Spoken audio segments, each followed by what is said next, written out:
अस्सलाम वालेकुम।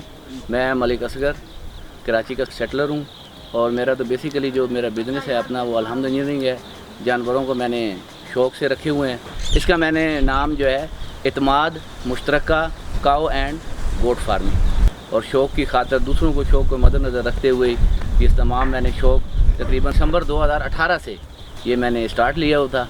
तो माशाल्लाह अभी मैं इस पोजीशन में हूँ कि मैं दूसरे भाइयों को दावत दूँ जिनके पास शौक़ है लेकिन मसाइल हैं शहरों में वो नहीं रख सकते और ये अपना आप मेंबरशिप लें और इसमें अपना हिस्सा डालें।